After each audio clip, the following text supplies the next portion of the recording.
বর্গ কি, বর্গমূল আসলে কি, খেয়াল করো ভাইয়া।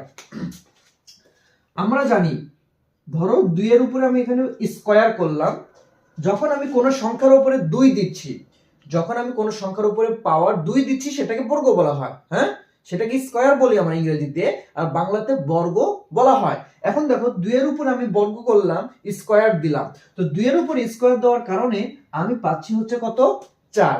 2 এর উপর স্কয়ার দেওয়ার কারণে আমি পাচ্ছি 4। তাহলে এইখানে এসে দেখো ভাইয়া, আমি সহজ ভাষায় যদি বলি, আমি যার উপরে বর্গ করতেছি, আমি যার উপরে স্কয়ার দিচ্ছি, ওইটাকেই বলা হয় বর্গমূল। ওইটাকে বলা হয় কি, বর্গমূল। অর্থাৎ যার উপরে আমরা বর্গ করি, যার উপরে আমরা স্কয়ার করি, ওইটা হচ্ছে বর্গমূল। ওইটাই কি, বর্গমূল। আর এইখানে দেখো স্কয়ার করার পরে আমরা যা পাচ্ছি ওইটা হচ্ছে বর্গ। তাহলে আমি দেখো 2 এর উপরে স্কয়ার করে পেলাম হচ্ছে বর্গমূল। হ্যাঁ, 2 এর উপরে স্কয়ার করে এটার নাম কি দিলাম, বর্গমূল। আর যেটা আমি পাচ্ছি এটাকে বলা হচ্ছে বর্গ। ঠিক আছে ভাইয়া? তাহলে এবার আরেকটু জিনিস খেয়াল করো।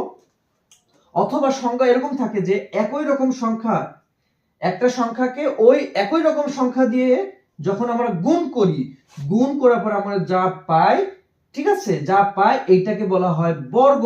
আর আমরা যে সংখ্যা দিয়ে গুণ করেছি এটা হচ্ছে বর্গমূল। একই রকম কথা, কারণ 2 এর উপর স্কয়ার করলে 2 দুগুণ 4 হয়। সহজ ভাষায় যদি বলি, আমরা যার উপরে স্কয়ার করব ওইটাকে আমরা বলবো বর্গমূল। আর আমরা যার উপরে স্কয়ার করার পরে, কোন সংখ্যার উপরে স্কয়ার করার পরে আমরা যা পাবো ওইটাকে বলা হবে কি, বর্গ। ঠিক আছে? এবার চলো আরেকটা জিনিস হচ্ছে, এবার